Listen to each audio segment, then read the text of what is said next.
நேற்று முன்தினம் டெல்லியில பிரதமர் தலைமையில முதலமைச்சர்கள் கலந்து கொள்ளக்கூடிய நிதி ஆயோக் கூட்டம். அந்த கூட்டத்துக்கு இந்த முதலமைச்சர், இங்க இருக்கக்கூடிய முதலமைச்சரும் போயிருக்கிறார். அங்க போய் என்ன பேசினார்லாம் உங்களுக்கு தெரியும்.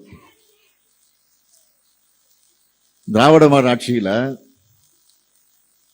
தமிழ்நாட்டு உரிமைகளுக்காக நாம் வச்ச கோரிக்கைகள் சிலவற்றையும், நம்ம ஆட்சியில செஞ்சிருக்கக்கூடிய சாதனைகள்ல சிலவற்றையும் தன்னுடைய உரையில அவர் பேசியிருக்கிறார். முதலமைச்சராக இருந்த விஜய் பேசியிருக்கிறார். அதே சமயத்தில் பேசுனது நம்ம வரவேற்கிறோம். அதே சமயத்தில் நான் முதலமைச்சராக இருக்கிறப்ப இதே மாதிரி டெல்லி சென்று பேசினப்போ இப்ப முதலமைச்சராக இருக்க என்னவெல்லாம் பேசினா தெரியுமா? நான் அவருக்கு ஞாபகப்படுத்துகிறேன். அமலாக்கத்துறை வழக்கில் இருந்து தப்பிப்பதற்காக போனாங்க. பாஜக காலில் விழுந்து மறைமுக கூட்டணி வச்சிருக்காங்க. அதனாலதான் குரூப் போட்டோ எடுக்கும் போது முன் வரிசையில் நிற்க வச்சு ஸ்டாலினுக்கு இடம் கொடுத்தாங்க. இதெல்லாம் யார் சொன்னது? அவர் சொன்னது.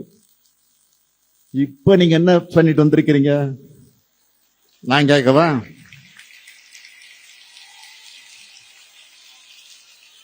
நான் கேட்கிறேன். இப்போ பதில் சொல்லுங்க. மிஸ்டர் சீஃப் மினிஸ்டர், மாண்புமிகு முதலமைச்சர்,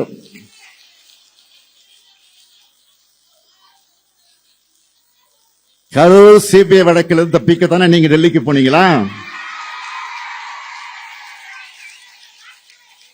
பாஜகவை உறுதியா விமர்சிச்சு பேசினா உங்க ஆட்சிக்கு ஆபத்து வந்துடுன்னு பேசவே பயப்படுறீங்களா? இந்த கேள்வியெல்லாம் கேட்டு ஒரு முதலமைச்சராக நீங்க அரசு கூட்டத்தில் கலந்துகிட்டத உங்களை மாதிரி நான் தரம் தாழ்த்தி விமர்சிக்க விரும்பல.